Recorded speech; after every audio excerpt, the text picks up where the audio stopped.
উনুনটা আমি ধরিয়ে কড়াই বসিয়ে দিয়ে দিলাম। রুই মাছের চাকা নিয়ে নিলাম, ফুলকপি নিয়ে নিলাম একটা ছোট, নুন অল্প নুন দিয়ে দিলাম,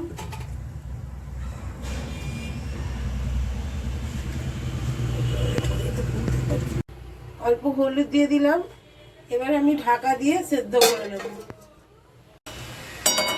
ভালো করে ভাপানো হয়ে গেছে, সেদ্ধ হয়ে গেছে, তুলে নিচ্ছি আমি।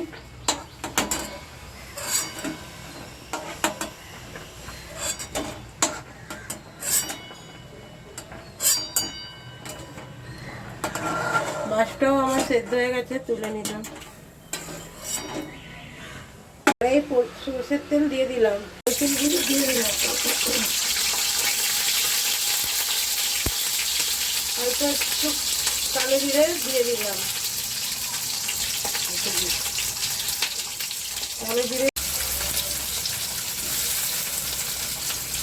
পেঁয়াজকে আমি ঘিরি ঘিরি করে দুটো বড় সাইজের পেঁয়াজকে আমি কেটে রেখেছিলাম দিয়ে দিলাম।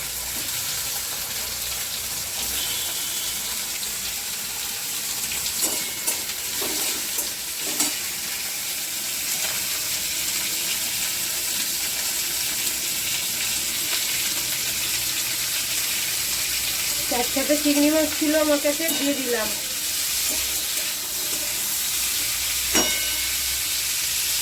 ভুলে গেছিলাম, 4টে শুকনো লঙ্কা দিয়ে দিলাম, 4টে কাঁচা লঙ্কা দিয়ে দিলাম, একটুখানি আদার টুকরো দিয়ে দিলাম।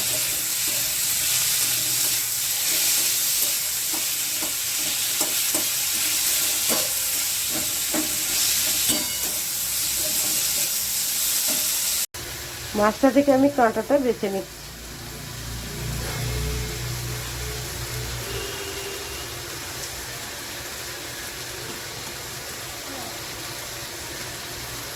নিচ্ছি।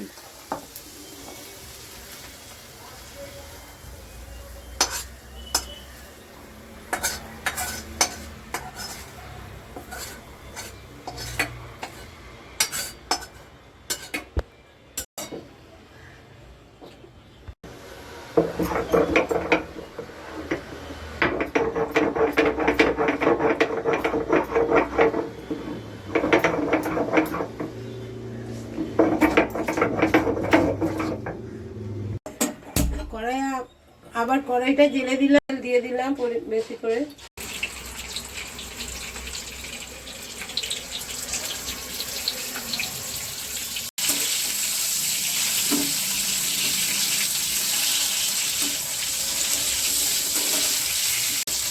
আর গন্ধটা খুব ভালো বেরিয়েছে দিলাম।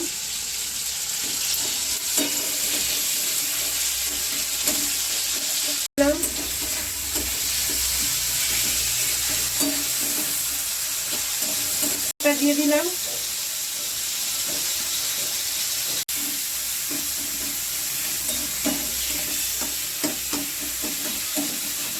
বেটে রেখেছিলাম সেটা দিয়ে দিলাম।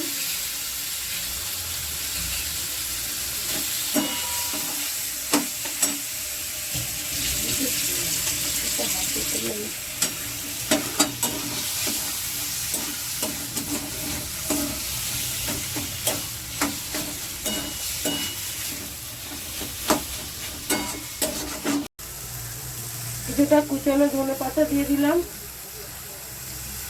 বেশ খানিকটা ধনে পাতা দিয়ে দিলাম। এই ভর্তাতে ধনে পাতা পেঁয়াজ দিয়ে খেলে বেশ ভালো লাগবে। ভর্তাটা আমার ঠাকুমা করতো, এটা আর কিছু লাগবে না, এই দিয়ে এক থালা ভাত খাওয়া হয়ে যাবে। বন্ধুরা একবার করে খেয়ে দেখুন, ভালো লাগবে। পেঁয়াজ এর সাথে দিয়ে দেবো, দিয়ে মেখে খাবো বন্ধুরা। সরষের তেল কাঁচা দিয়ে দিলাম,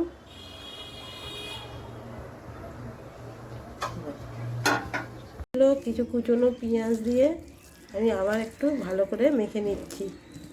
দেখুন বন্ধুরা, কাঁচা সরষের তেল দিয়ে এইভাবে ভর্তাটা করে একদিন খেয়ে দেখবেন, অবশ্যই ভালো লাগবে। এই ভর্তাটা যদি ভালো লাগে লাইক শেয়ার কমেন্ট করবেন, বেশি বেশি করে শেয়ার করবেন, কমেন্ট করবেন, আর একটা লাইক করে দেবেন যাতে আমি এগিয়ে যেতে পারি, আমাকে এগিয়ে যাওয়ার সাহায্য করবেন।